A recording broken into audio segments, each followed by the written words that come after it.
Assalamualaikum warahmatullahi wabarakatuh. Ketemu lagi guys. Nah, tentunya sekarang ini pasti nge-review lagi lah, nggak mungkin nggak kan. Jadi yang Toyota, Nissan Livina, yang terakhir video gue itu kan Nissan Livina HWS yang tahun 2017, dia itu facelift. Nah, sekarang gue bakal nge-review Nissan Grand Livina tahun 2015 yang belum HWS. Jadi belum HWS, yang belum facelift. Tapi tipenya itu tipe XV, jadi di bawahnya HWS satu kasta lah bahasanya gitu guys. Nah, secara garis besar mobil ini secara garis besar yang sebelum facelift dengan yang facelift itu perbedaannya nggak jauh. Jadi daripada lu penasaran, dan kita langsung aja review mobilnya, gas. Jadi nggak review banyak sih, sedikit aja lah. Kalau untuk banyak-banyak lu bisa googling gitu kan. Jadi ya sedikit-sedikit tapi tidak bermanfaat.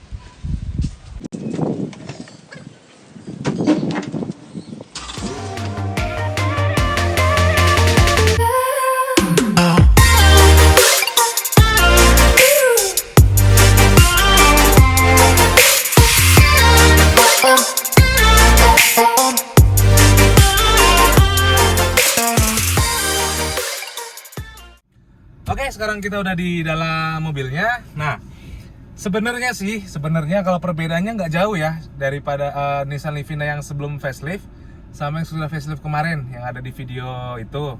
Nah, lu bisa lihat lah di video gue ada yang mobil sebelum ini tuh Nissan Livina 2017 facelift HWS.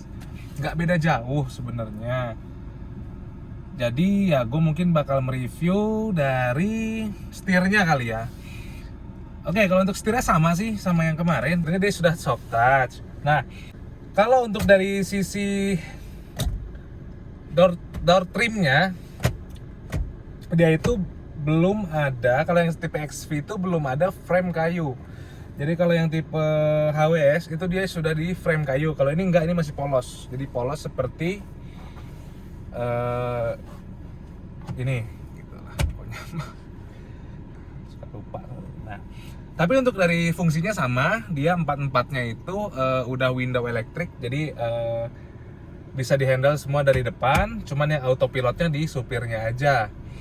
Untuk dari spionnya sama, secara keseluruhan sama, dia belum retract. Nah ini yang memang Livina, kekurangan dari Livina tuh itu. Kenapa sih nggak spionnya retract gitu dibuat?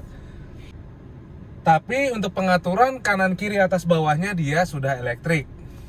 Oke. Dari sisi speedometer desainnya memang seperti ini, dia sudah analog ya. Tapi memang belum digital untuk speedometer kecepatannya. Tapi untuk bensinnya, untuk jamnya semua sudah analog. Nah, untuk dashboardnya itu masih keras sama seperti mobil-mobil sebelumnya. Ya, dia masih pakai plastik ya, plastik ala kulit gitu kan, plastik keras gitu. Oke, nggak ada masalah. Untuk frame head unitnya, nah kalau di Livina XV yang sebelum facelift, dia itu belum dilapisi dengan aksen kayu. Nah kalau yang sudah facelift ininya aksen kayu. Nah kalau ini belum nih, jadi kesannya seolah-olah aluminium ya, padahal ini plastik. Oke, dari sisi head unitnya, untuk head unit Nissan Livina yang belum facelift ini, kalau bawaan pabriknya itu dia masih single din guys. Nah kalau di sini lu udah dapat bonus double din Sansui, merek Sansui udah cukup bagus, sudah touchscreen, sudah touchscreen. Ini kalau beli baru tuh, kalau yang Sansui tipe ini tuh sekitar 2 juta sekian ya, lumayan lah. Udah Bluetooth juga, ada USB-nya sama bisa pakai kabel aux.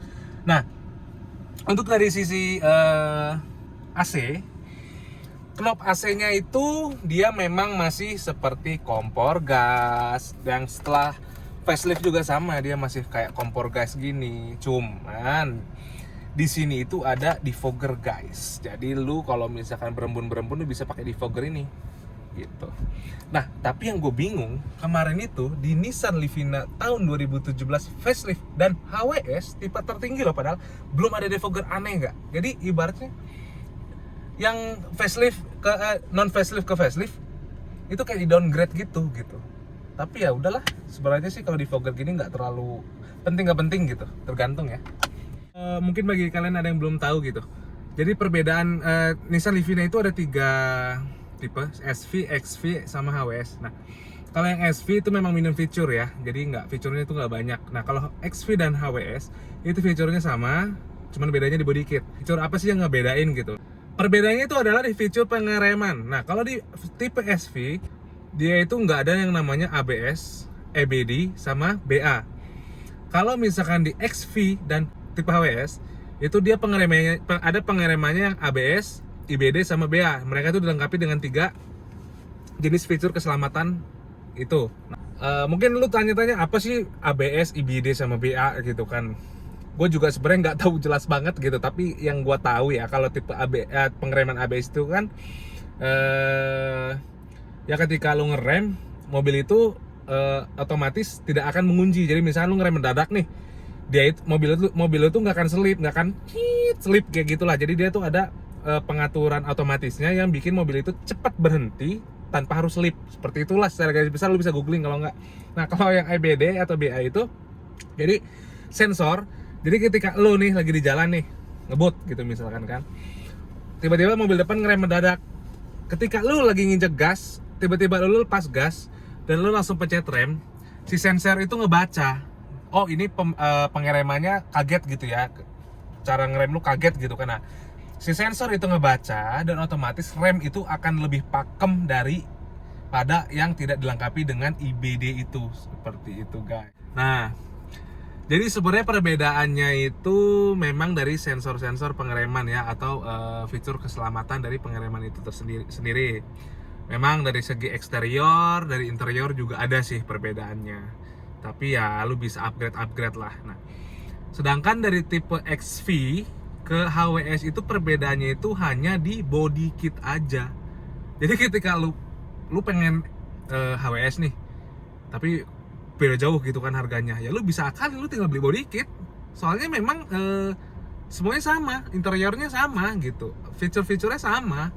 Ya paling beda-beda dikit lah, nggak akan jauh gitu. Jadi ya lu bisa upgrade sendiri. Begitu guys. Dari yang lain-lainnya lu bisa googling ya. Gua nggak akan banyak-banyak.